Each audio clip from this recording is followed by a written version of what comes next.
그곳이 바로 교회라.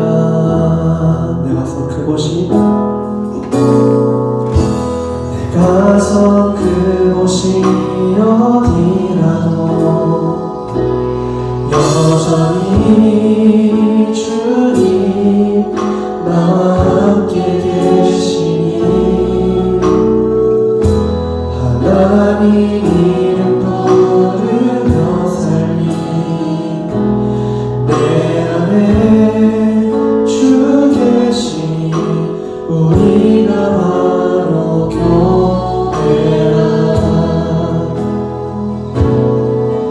우리 모여서 예배하고 흩어져서 예배해요. 우리 어디 있든지 하나님 함께 하시니 우리 모여서 예배하고 흩어져서 예배해요. 우리 어디 있든지 오직 주님만 예배합니다.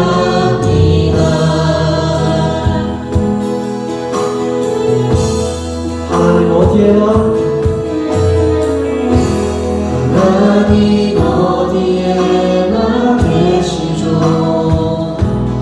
교회와 가정, 학교와 일터에도 하나님 이름 부르는 그곳,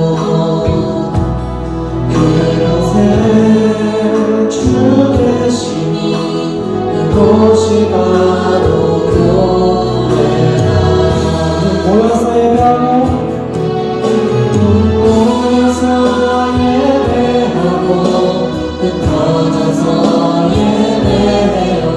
우리 어디 있든지 하나님 함께 하시니 우리 모여서 예배하고 흩어져서 예배해요.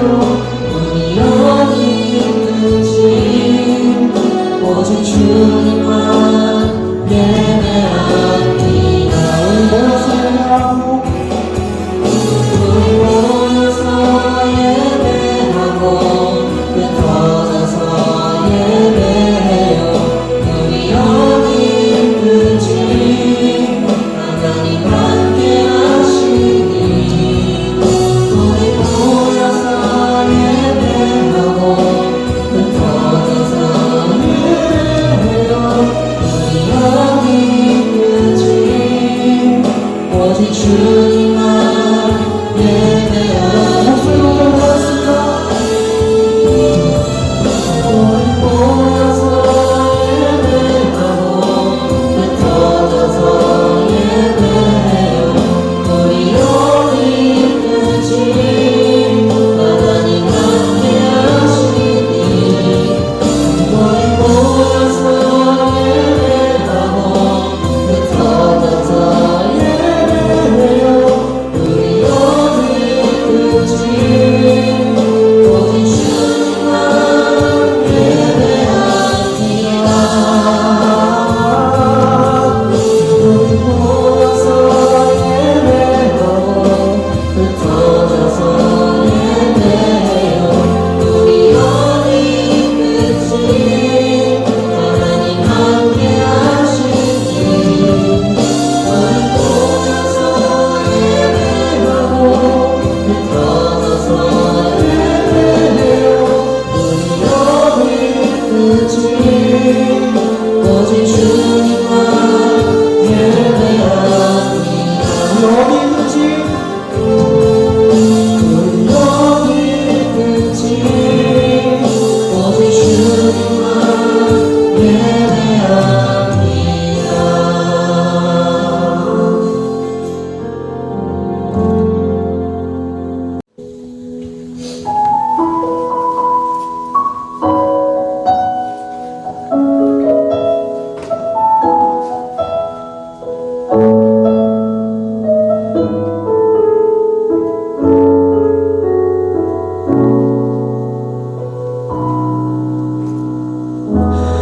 하나님 어디에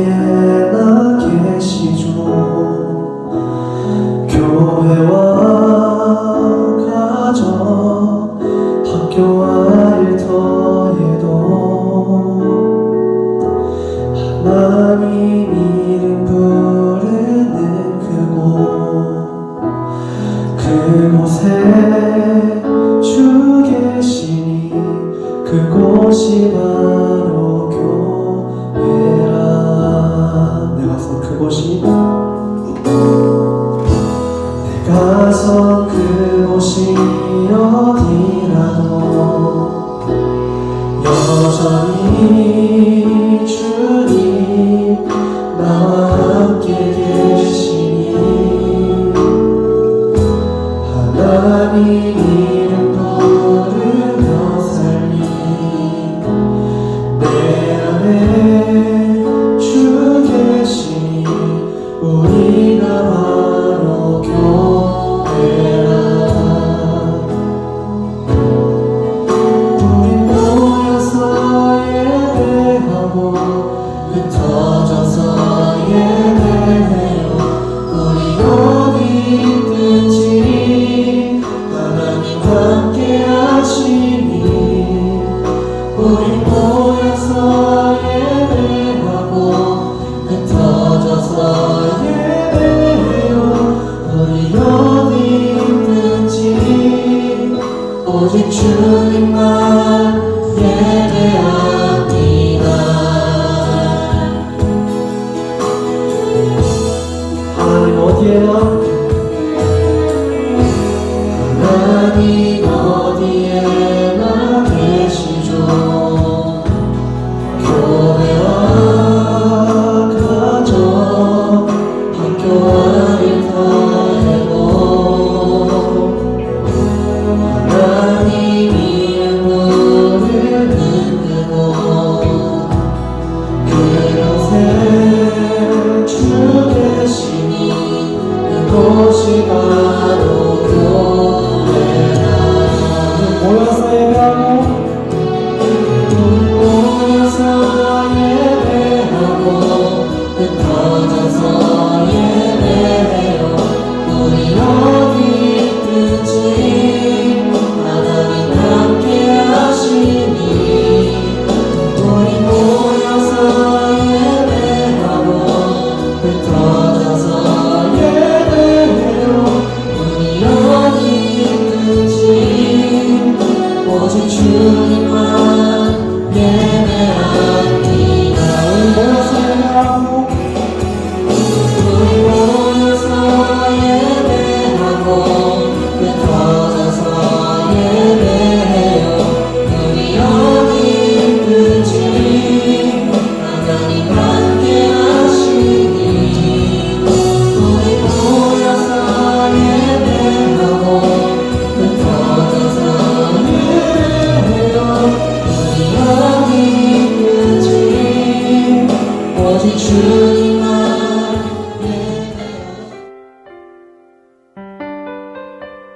예배합니다.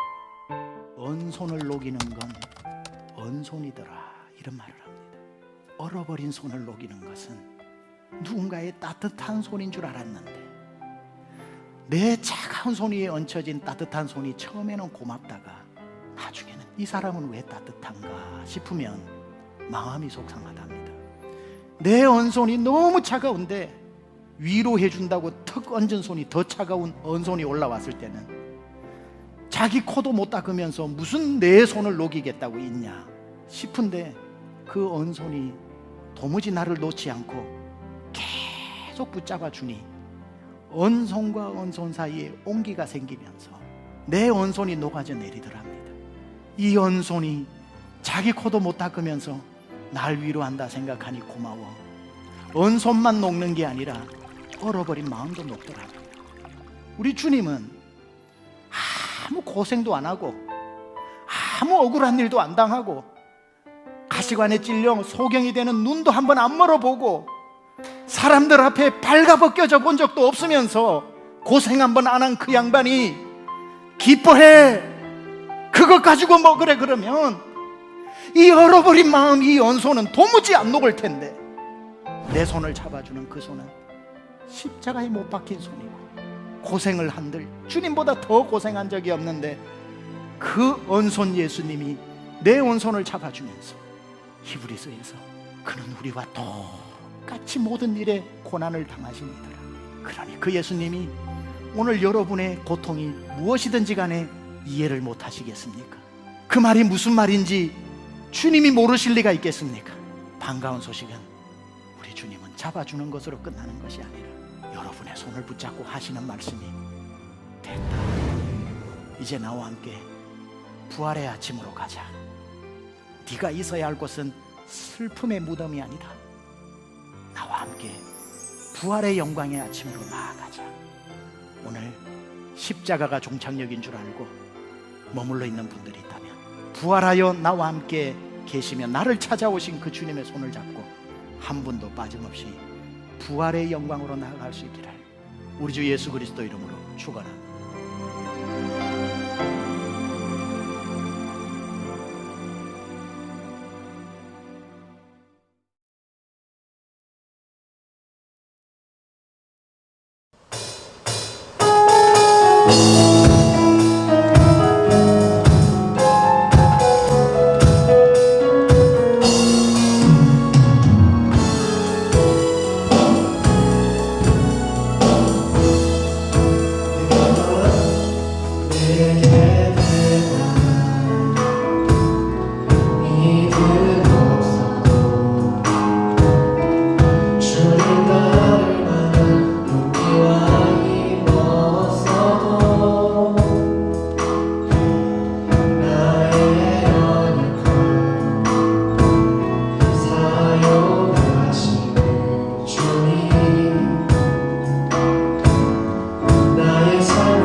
그러나 내 모든 것 주께 드립니다. 사랑으로 안으시고 날 새롭게 하소서. 보소서 주님, 보소서 주님.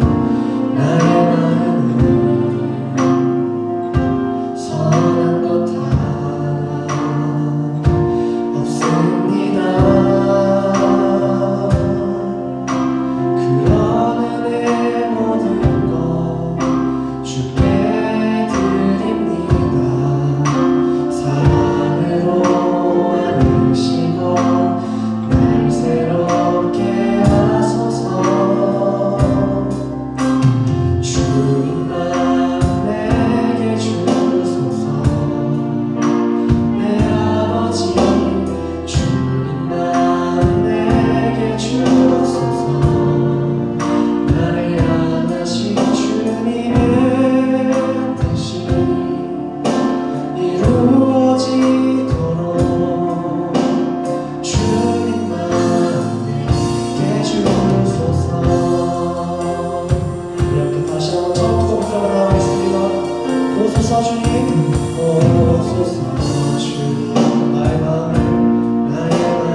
온라인 예배를 통해서 하나님을 예배하는 우리 고등처 여러분들 예수님의 이름으로 축복하고 환영합니다.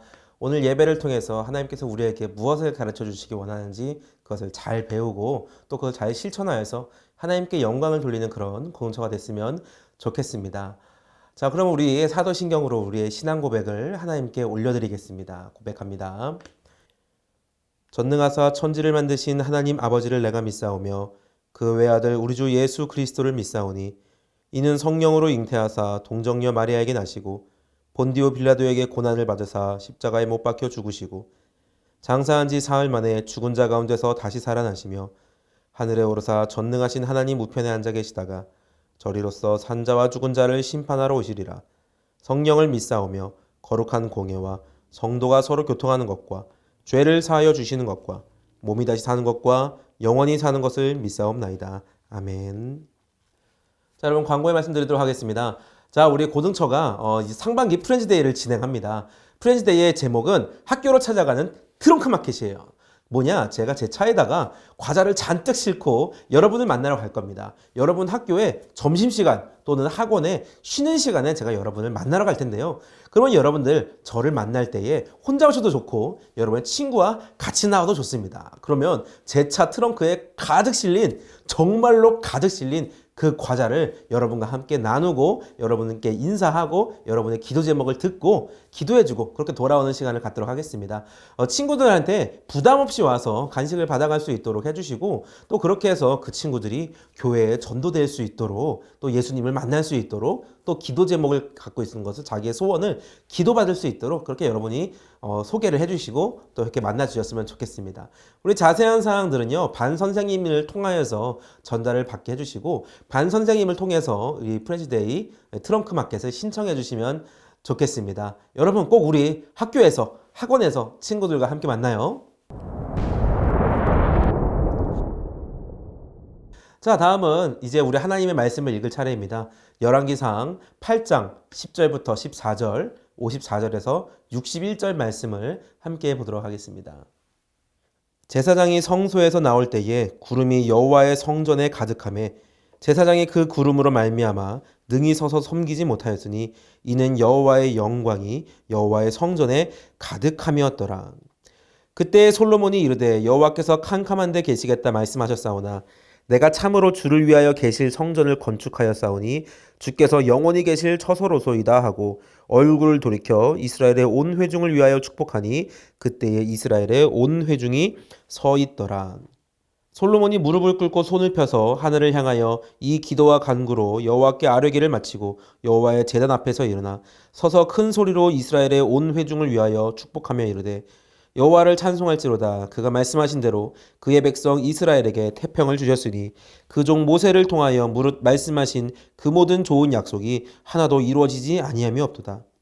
우리 하나님 여호와께서 우리 조상들과 함께 계시던 것 같이 우리와 함께 계시옵고 우리를 떠나지 마시오며 버리지 마시옵고 우리의 마음을 주께로 향하여 그의 모든 길로 행하게 하시오며 우리 조상들에게 명령하신 계명과 법도와 율례를 지키게 하시기를 원하오며 여호와 앞에서 내가 간구한 이 말씀이 주야로 우리 하나님 여호와께 가까이 있게 하시옵고 또 주의 종의 일과 주의 백성 이스라엘의 일을 날마다 필요한 대로 돌아보사 이에 세상 만민에게 여호와께서만 하나님이시고 그 외에는 없는 줄을 알게 하시기를 원하노라. 그런즉 너희의 마음을 우리 하나님 여호와께 온전히 바쳐 완전하게 하여 오늘과 같이 그의 법도를 행하여 그의 계명을 지킬지어다. 아멘. 우리가 하나님께 받을 수 있는 가장 큰 복 그 무엇일까? 그것은 바로 하나님의 임재입니다. 임재는 우리와 함께 있도록 하나님께서 우리가 있는 곳에 친히 오셨다는 것이죠. 우리는 기도로 하나님께 필요한 것을 많이 구할 수 있는데요. 솔로몬처럼 지혜도 구하고 믿음도 구하고 내가 필요한 그 어떤 것도 구할 수 있습니다. 근데 이렇게 우리는 하나님께 다양한 것을 구할 수 있는데 이렇게 하나님께 구하는 이 모든 것들이 아무리 좋은 것들이라도 그 하나님 자체보다 좋을 수는 없죠. 예속담에 물고기를 잡아주지 말고 고기 잡는 법을 가르쳐라라는 말처럼 지혜, 믿음, 필요한 것 등등 이런 유한한 것들보다 무한하신 하나님, 한계가 없으신 하나님이 나와 함께하는 것이 더 좋은 것입니다. 여러분 이게 어떤 차이인지 잘 이해가 되지 않으시는 분들을 위해 제 경험을 말씀을 드릴게요. 제가 대학 다닐 때 방학을 맞아가지고 LG전자 콜센터에서 전화 받는 알바를 했었어요. 이 콜센터에서 일하게 되면요, 이제 바로 전화를 받는 게 아니고 일주일 동안 어떻게 전화를 받아야 하는지 교육을 받게 됩니다. 아주 열심히 교육을 받았죠. 그리고 드디어 일주일간의 실습이 끝나고 그 현장에 제가 배치가 딱 되는 날이었습니다. 야, 이제 실제로 내가 고객님들의 전화를 받게 되는구나. 그동안 배운 거를 내가 잘 기억해서 내가 최고의 전화 상담을 해야지. 별거 아닐 거야. 그리고 여러분, 저는 그날 대형 사고를 쳤습니다. 아니, 어떤 여자분이 집에서 빌트인 드럼 세탁기로 빨래를 하는 도중에 갑자기 정전이 됐다고 하는 거예요. 여러분, 빌트인 알죠? 부엌 한쪽 벽에 설치된 그 드럼 세탁기. 이게 거의 거실 쪽에 이렇게 막 있잖아요. 근데 아무튼 전기는 복구가 됐는데 이놈의 세탁기가 전기도 안 들어오고 문이 잠겼다고 합니다. 야, 첫날부터 이렇게 난감한 전화가 와서 당황했지만 저는 침착하게 공감을 해줬어요. 네, 고객님. 세탁기가 잠기셔서 많이 당황스러우셨죠? 제가 도와드리겠습니다. 예, 지금 세탁기가 고장났으니 수리 기사님을 보내드리려고 하는데 어떨까요? 네, 보내주세요. 네, 고객님, 잠시만 기다리시면 방문 기사님을 제가 조회보도록 하겠습니다. 고객님, 기다려주셔서 감사합니다. 지금 가장 빨리 가실 수 있는 기사님은 2시간 후에 방문이 가능한 것 같은데 이 시간 괜찮으신가요? 여러분, 여기까지는 이렇게 매뉴얼대로 완벽한 진행을 했습니다. 근데 문제가 그 다음부터였어요. 이분이 그 2시간 동안 못 기다린다고 하는 겁니다. 큰일 났다고. 더 빨리 방문할 수 있는 기사님을 달라고 하는데 기사님이 없는 거예요. 그래서 어떡하냐고. 막 2시간 동안 빨래가 물에 잠겨 있으면 냄새나고 다 썩는다고, 막 안 된다고, 무조건 지금 막 와야 된다고 하는 겁니다. 그러더니 갑자기 저보고 무슨 이런 상황에서 적용할 수 있는 응급처치 매뉴얼이 있지 않냐고 물어보는 거예요. 당연히 있었죠. 드럼 세탁기 문이 잠긴 이유는 안에 물이 차 있기 때문이라서 물을 수동으로 빼고 나면 그 다음에 문이 열리게 됩니다. 그래서 저는 이제 설명을 드린 거죠. 네, 고객님, 그러시면요, 드럼 세탁기 앞부분에 네모나게 뚜껑이 있는데요. 그 뚜껑을 열어보시면 안에 자동차 주유캡처럼 마개가 있어요. 그 마개를 뽑지 마시고, 여기까지 설명을 했는데 갑자기 전화기 서머에서 으악 하는 비명이 들립니다. 그 마개를 뽑으면 안 되는데 이분이 마음이 급해가지고 마개를 뽑아버린 거예요.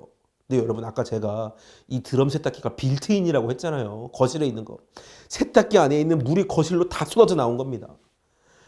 2시간이지만 기사님을 기다렸으면 기사님이 와가지고 다 해결해 주셨을 텐데 이 기사님보다 임시 방편인 응급처치를 어설프게 했다가 일어나지 않아야 할 문제가 생긴 거죠. 물론 이 응급처치가 잘못된 것은 아니에요. 기사님이 가셔도 똑같이 하셨을 겁니다. 단지 그분은 물이 거실로 쏟아지지 않게 다른 조치까지 완벽하게 하신 상태에서 하셨을 거예요. 하지만 이 응급처치가 아니라 완벽한 해결 방법을 안내했더라도 세탁기 전문가가 조치해주는 것만큼은 못할 거라는 거죠. 마찬가지입니다. 지금 단편적인 예를 든 것이지만 실제로 우리가 하나님께 지혜를 구하고 믿음과 다른 여러 가지 우리를 이롭게 만드는 많은 것들을 구해서 받는다 할지라도 그것을 제공하시는 하나님 자체를 얻는 것보다 좋을 수는 없는 것이죠. 우리 여호와 하나님은 무한하시고 전지전능하시고 모든 불가능을 가능하게 만드시는 생명과 능력의 하나님이시잖아요. 이 하나님이 우리의 삶에 오셔서 함께 하신다는 것, 그거보다 좋은 것은 없습니다. 그래서 우리가 받을 수 있는 가장 큰 복과 은혜는 하나님이 나의 삶의 자리에 친히 오시는 임재인 것입니다. 임재. 반대로 하나님도 우리에게 주실 수 있는 가장 큰 공급하심과 도우심도 뭐냐? 하나님이 친히 우리의 삶의 자리에 오시는 거죠. 하나님과 내가 이 세상을 함께 살아가는 동행이 이루어진다는 것, 그것이 우리 인생의 최고의 복이자 성공입니다. 역사도 하나님이 만들어 가시고 모든 금과 은도 자기 것이라고 하신 하나님께서 내 인생을 주도해 가시는데 그거보다 더 성공적인 다른 길이 있을까요? 없죠. 그러면 하나님은 어떤 사람과 동행을 하시느냐? 자기를 지켜서 죄를 떠나고 자신을 거룩하게 해서 죄의 세상과 구별되는 그 사람에게 하나님은 임재하신다는 겁니다. 오늘 성경에서 솔로몬은 여호와 하나님께서 자기 백성인 이스라엘과 함께 계실 수 있도록 성전을 지어서 그것을 거룩하게 구별했습니다. 하나님이 계실 곳은 죄악 많은 이 세상과 철저하게 영적으로 분리된 곳이어야 하기 때문에 그렇습니다. 그리고 세상과 구별됨을 상징해서 아주 순수한 순금으로 아름답고 화려하게 막 건축을 했어요. 성전에 쓰이는 그릇과 성전을 지키는 병사들의 그 방패마저 순금으로 만들었으니까 진짜 그것을 실제로 봤다면 얼마나 대단할지 상상도 되지 않죠. 당시 수많은 나라의 왕들도 그 성전을 친히 보러 와서 야, 하나님이 얼마나 높으시기에 성전을 이렇게 크고 놀랍고 웅장하게 지었냐 인정할 정도였다고 합니다. 근데 왜 이렇게 화려하고 아름답게 지었느냐? 솔로몬은요, 성전을 통해서 여호와 하나님이 얼마나 능력 있으시고 얼마나 높으신지 이 성전을 통해 하나님의 영광을 더욱 드높이려고 했기 때문입니다. 솔로몬은 성전을 화려하고 아름답게 만들 뿐 아니라 하나님께서 그곳에 임재하시도록, 그곳에 계시도록 그것을 거룩한 장소로도 잘 꾸며놨다는 것이죠.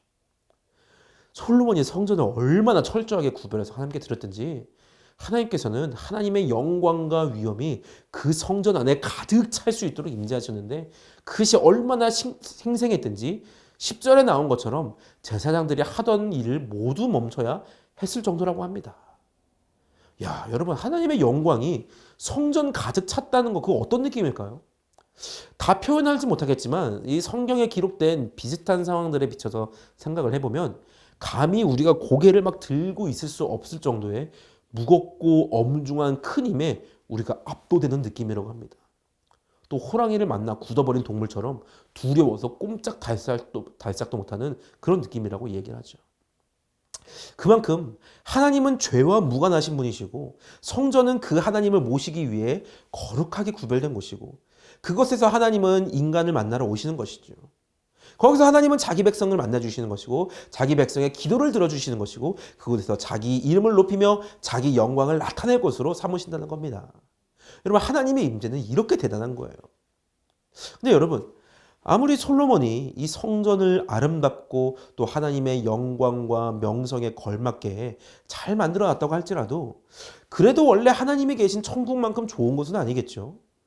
또 성전을 아무리 크게 만들어 놔도 하나님께서 거하시기엔 좀 좁은 것 아닙니까? 근데 사도행전에 이런 기록이 있습니다. 주님께서 말씀하신다. 하늘은 나의 보좌요 땅은 나의 발판이다.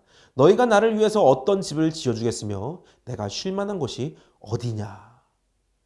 넓은 하늘도 하나님의 의자밖에 안 되고 땅도 하나님의 발판밖에 되지 않을 만큼 크신 하나님께서 고작 건물 중에 하나인 그 성전을 하나님이 계실 곳으로 정했다는 것은 하나님께서 얼마나 자기 백성들과 함께 하길 원하시는지 잘 알 수 있는 대목입니다. 성전에 계신 하나님, 그래서 구약 사람들은요 자신의 삶을 늘 성전 중심으로 살려고 했고 성전에 와서 하나님께 제사를 드렸고 또 하나님의 임재를 경험하곤 했습니다. 또 하나님께서도 늘 성전에 계시면서 자기를 찾아오는 백성들을 친히 만나주셨고요. 근데 여러분, 다른 종교와 우리 기독교의 근본적인 차이가 뭔지 아십니까? 다른 종교는요, 인간이 신을 만나기 위해서 엄청난 노력과 희생을 해야 하지만 반대로 우리 기독교는 신이 인간을 만나러 직접 왔다는 것이 엄청난 차이입니다. 왜냐하면 하나님은 자기를 믿고 섬기는 자기 백성과 함께 있고 싶어 하는 분이기 때문에 그러세요. 그래서 하나님은 사랑이시라는 것이죠. 하나님께서 만드신 에덴 동산, 그것은요 하나님의 사람들과 함께 지내려고 만든 곳이죠. 이스라엘 백성들이 이집트의 노예에서 해방된 이후에는 광야로 나온 백성들을 하나님께서 시내 산으로 내려오셔서 그들을 마중해 주십니다. 이 정도로 하나님은 백성을 사랑하세요. 하늘에서 산으로 내려오신 것도 대단한데 광야의 거룩한 성막, 그 텐트를 짓게 해서 그곳에서 하나님은 자기 백성들을 만나주셨고 오늘 우리가 읽은 말씀처럼 하나님을 모시기 위해 백성들이 세운 그 성전에 친히 임재하셔서 이전보다 더욱 가까이 더욱 생생하게 자기 백성과 만나주신 하나님이시라는 거죠. 신이 인간을 만나러 왔다는 그 소리 정말 대단하지 않습니까? 근데 여러분, 하나님은요 거기서 멈추시지 않고 스스로 사람으로 태어나서 자기 육체를 진정한 성전 삼아 사람들 사이에서 살기로 하십니다. 여러분, 이 엄청난 사건은 즉흥적으로 이루어진 게 아닙니다. 이미 성경은 예수님이 태어나기 몇백 년 전부터 이미 하나님이 인간이 되실 것을 미리 예언을 해놨어요. 그 정도로 엄청난 찐사랑을 하신 겁니다. 말씀 볼까요? 이사야 7장 14절인데요. 그러므로 주께서 친히 징조를 너희에게 주실 것이라. 보라, 처녀가 잉태하여 아들을 낳을 것이요 그의 이름을 임마누엘이라 하리라. 그리고 이 말씀을 예수님을 낳은 마리아의 남편 요셉에게 그대로 들려주십니다. 마태복음인데요. 보라, 처녀가 잉태하여 아들을 낳을 것이요 그의 이름은 임마누엘이라 하리라 하셨으니 이를 번역한즉 하나님이 우리와 함께 계시다 함이라. 아멘. 임마누엘이라는 예수님의 이름, 그 이름 뜻이 뭐냐? 하나님이 우리와 함께 계시다입니다. 여러분, 자기 백성과 함께 있길 원하시는 하나님의 이 찐사랑은요, 이 정치인들이 서민 체험한다고 시장에 오고 국밥을 먹고 하는 그런 정도가 아닙니다. 이 세상 창조주가 단지 자기 백성을 사랑해서 사람의 몸으로 태어나기까지 우리와 함께 계실 정도로 하나님은 그 사랑에 진심이셨어요. 여러분, 예수님을 믿는다는 것은요, 이렇게 우리와 함께 계시려는 하나님을 진심으로 받아들이고 이 예수님이 내 마음 중심에 계시도록 내 마음에 맞아들이는 겁니다. 하나님이 이토록 나를 사랑하시는데 진심이라면 나도 다른 어떤 것보다 이 예수님을 진심으로 사랑해서 내 마음 한가운데 모시는 것이라는 거죠. 그게 예수님 믿는다라는 겁니다. 근데 여러분, 우리의 마음 한가운데 예수님을 모신다는 거 좀 어려워 보이나요? 근데 전혀 어려운 개념이 아닙니다. 내 마음 중심에 있는 것을 다른 것으로 바꾼다는 것은 어려운 개념이 아니에요. 근데 어렵지 않아서 그런지 저는 지난주에 제 마음에 예수님이 아닌 다른 것으로 채워질 뻔한 그런 위기를 겪었습니다. 아는 사람은 알겠지만 우리 교회에 연예인들이 몇몇 많이 다니고 있죠. 탤런트 오윤아 집사님, 고명한 임지은 집사님, 우리 교회 다니시고 명세빈, 한채영도 예배드리는 거 봤었어요. 그리고 이제 라붐의 멤버 유정, 그분도 우리 교회 청년처에 소속이 되어 있습니다. 근데 제가 성령 집회 방역으로 입구에서 성도들을 맞이할 때 그분도 몇 번 맞이하면서 내가 걸그룹 좋아할 나이는 지났지만 그래도 우리 교회 성도님인데 노래를 한번 내가 들어봐 줘야 되지 않겠냐라고 생각을 했어요. 그래서 얼마 전에 이 장거리 운전할 기회가 생겼길래 이때다 싶어서 플레이리스트를 라붐 노래로 다 채워놓고 그날 하루 종일 운전하면서 그걸 들었습니다. 와, 여러분, 저는요, 왜 할머니들이 임영웅에 환장하시는지 이제야 이해하게 됐더라고요. 아니, 우리 교회 권사님들도 자기에게 아직 소녀 감성이 남아있는 줄 몰랐다고 얘기를 하면서 임영웅을 코로나가 준 선물 이렇게 얘기하시는데, 여러분, 저도 라붐 곡을 듣다가 옛날에 제가 교복 입고 다닐 때 SES 좋다고 막 쫓아다니던 덕질하던 때가 막 생각이 나는 거예요. 그때 듣던 노래가 생각이 나고 그때 그 노래를 들으며 즐거워하던 저의 모습이 떠올라서 막 기분이 좋아지니까 라붐 노래는 더 좋고, 그래서 그날 정말 하루 종일 듣고 잘 때도 틀어놓고 그러고 잤습니다. 근데 그랬더니 여러분, 문제가 생겼어요. 그 다음날부터 하루 종일 머릿속에 그 상상 더하기가 계속 들리는 거예요. 상상에 상상을 더해서 이거 막 외우겠다니까요. 입으로 따라 부르고, 차를 타면 자동적으로 그 노래를 제가 재생을 하고 있고, 그동안 차를 타면 제가 항상 찬양을 듣거나 말씀을 듣거나 그랬는데 이제는 자동적으로 그 플레이리스트를 라붐으로 누르는 겁니다. 다른 전사한테 이거 한번 들어보라고 얘기하고. 라붐이 제 마음 중심을 차지할 뻔했습니다. 누군가를 내 마음 중심에 모신다는 건 바로 이런 개념이에요. 사랑하는 겁니다. 그 사랑의 대상이 무엇이든 내 최애로 두는 것이에요. 이 예수님을 믿는 것이 내 최애를 완전히 포기하라 그런 얘기는 아닙니다. 얼마든지 사랑하고 좋아할 수 있어요. 그렇지만 아이돌보다 예수님을 더 깊게 사랑하는 것이 예수님을 내 마음 중심에 모시는 겁니다. 왜냐하면 예수님이 우리를 자기 생명 바칠 정도로 사랑하셨고 하나님이 자기 아들을 바칠 정도로 우리와 함께 계시기 원하기 때문입니다.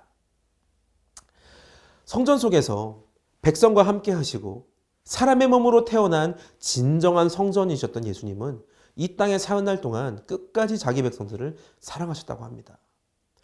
예수께서 자기가 세상을 떠나 아버지께로 돌아가실 때가 이른 줄 아시고 세상에 있는 자기 사람들을 사랑하시되 끝까지 사랑하시니라. 아멘. 뿐만 아니라 예수님은 부활하시고 승천하시면서도 죄자들과 함께 하실 것을 말씀하십니다.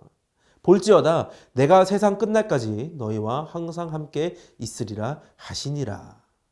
공처 여러분, 우리는 오늘 읽었던 이 말씀처럼 우리를 사랑하시는 이 하나님, 이 솔로몬이 성전을 아름답게 세워 하나님과 가까이 지낼 수 있었던 것처럼 우리도 하나님과 가까이 지낼 수 있도록 우리 스스로 2개의 성전을 잘 세워야 합니다. 먼저 우리가 세워야 할 첫 번째 성전이신 예수님을 여러분의 마음 한가운데 잘 세워야 합니다. 여러분의 마음 근처도 아니고 바깥쪽 사이드도 아니고 마음 중심에 굳건하게 세우기 바랍니다. 다른 어떤 것도 여러분의 마음 중심을 차지하게 하지 마시고 항상 여러분의 마음 중심을 예수님께 내어드려서 그분이 우리의 인생을 주도하도록 하는 거죠. 그러기 위해서 우리는 어떻게 해야 되느냐? 우리의 마음을 차지하려는 그 죄를 차단해야 됩니다. 죄가 차지한 마음은 하나님과 어떤 만남도 이루지 못하기 때문에 그렇습니다. 시편 66장 18절은요. 죄를 품은 사람과 하나님의 관계를 이렇게 분명하게 기록하고 있습니다. 내가 나의 마음에 죄악을 품었더라면 주께서 듣지 아니하시리라.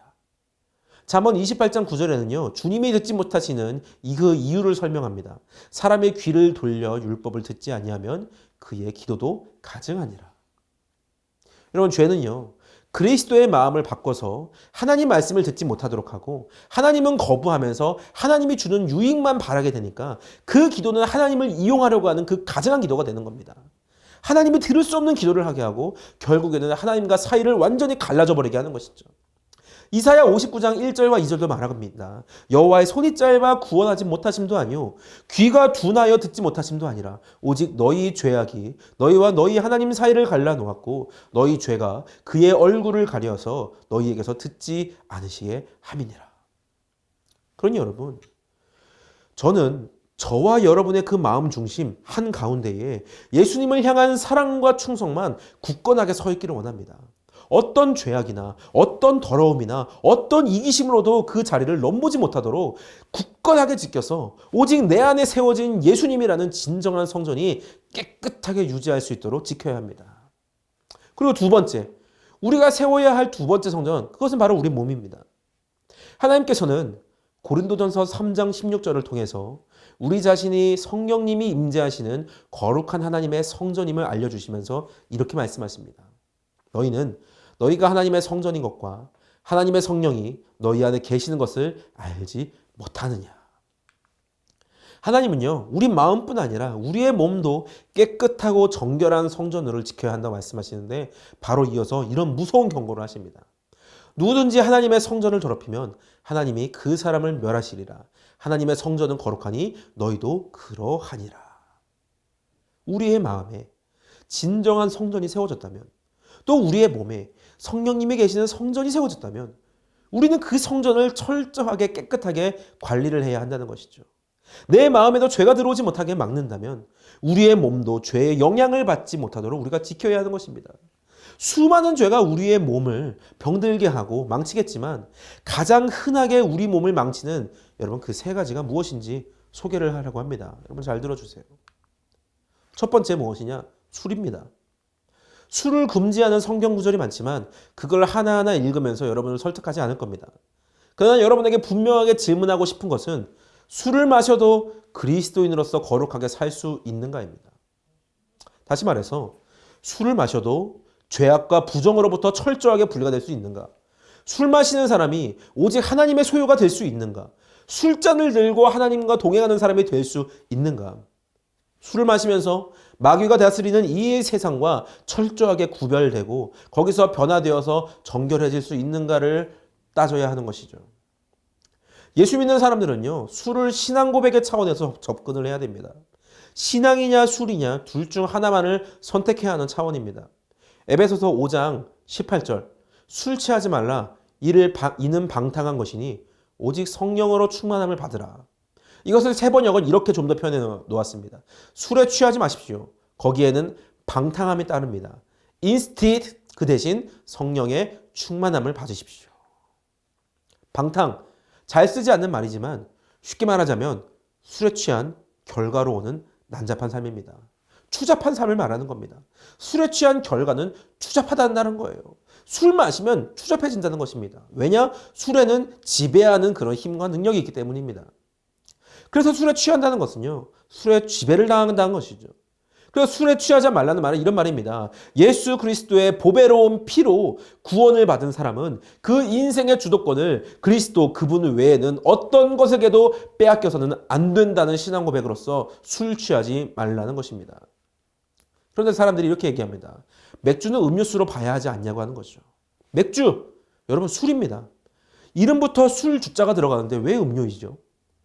도수가 낮은 술을 음료로 생각하니까 여기서부터 무너지는 것입니다. 기독교인이 술을 허용하게 되면 세상의 타락한 문화와 가치관에 쉽게 침범당할 구실을 만들어주고 점차 무너지기 쉽게 되는 것입니다. 술을 여러분 절대 멀리 하시기 바랍니다. 성인이 되고 나서도 경험하지 마시기 바랍니다. 여러분의 주도권을 오직 예수님께만 드리시기 바랍니다. 두 번째, 담배입니다. 제가 기독교인들 담배 피지 말라고 하면은 성경에 담배도 안 나오는데 왜 안 되냐고 이야기를 합니다. 그 얘기에 대해서 제가 레위기 13장 47절에서 52절이 해답을 주고 있다고 얘기하는데 길지만 반드시 읽어야 하니까 읽어보겠습니다. 만일 의복에 나병, 문둥병입니다. 색점이 발생하여 털옷에나 베옷에나 배의 털에 날이나 씨에나 혹 가죽에나 가죽으로 만든 모든 곳에 있으되 그 의복에나 가죽에나 그 날에나 씨에나 가죽으로 만든 모든 것의 병색이 푸르거나 붉으면 이는 나병의 색점이라 제사장에게 보일 것이요 제사장은 그 색점을 관찰하고 그것을 이레 동안 간직하였다가 이레 만에 그 색점을 살필지니 그 색점이 그 의복의 날에나 씨에나 가죽에나 가죽으로 만든 것에 퍼졌으면 이는 악성 나병이라 그것이 부정하므로 그는 그 색점이 있는 의복이나 털이나 배의 날이나 씨나 모든 가죽으로 만든 것을 불사를 지니 이는 악성 나병인즉 그것을 불사를 지니라. 자, 여러분 이 말씀은 뭐냐? 우리 몸에 닿는 것, 즉 옷 또는 천, 가죽에 병의 근원이 생겼을 경우에 그것을 어떻게 처리해야 하는지 말해주고 있습니다. 결과는 어떻습니까? 부정한 것이라고 선언되면 태우라고 합니다. 우리 건강을 위협하는 병에 대해서는 철저히 없애라는 말입니다. 이를 통해서 우리는 몸과 영혼에 사소한 부정함, 사소한 죄조차 침투하지 못하도록 늘 깨어 있으라는, 늘 경계하라는, 그것을 허용하지 말라고 하는 하나님의 분명한 지시와 진리를 알 수가 있습니다. 그러면 여러분 담배를 어떻게 봐야 합니까? 여러분 담배를 통해서 우리가 더 건강해질 수 있습니까? 담배를 통해서 교회의 모임이 더 풍성해질 수 있나요? 제가 여러분에게 이렇게 예배와 설교를 마치고 이 앞에 나가서 고생했으니까 담배 한 대 피면서 여러분을 배웅하면 여러분이 저를 어떻게 생각하겠습니까? 그러면 전도사와 목사님만 금연하는 겁니까? 아닙니다. 예수를 믿는 성도라면 자기 몸을 지켜야 됩니다. 그 담배 피지 말아야 한다는 것이죠.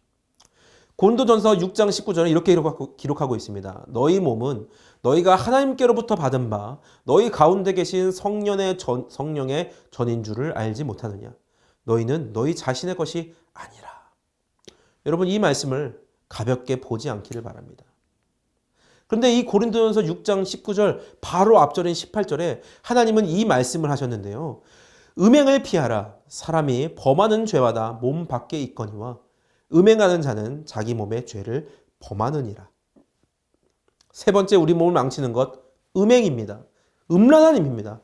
여러분 야동, 비엘, 동성애입니다. 그것은 우리 몸 자체를 죄로 만들기 때문에 그렇습니다. 우리 몸이 하나님의 전인데요. 성전인데 우리 몸 안에 성령님이 계시는데 하나님의 전, 성령님이 계시는 곳을 음란한 곳으로 만드는 것이 바로 이 음행, 음란, 야동, 비엘, 동성애 이런 것이라는 거죠.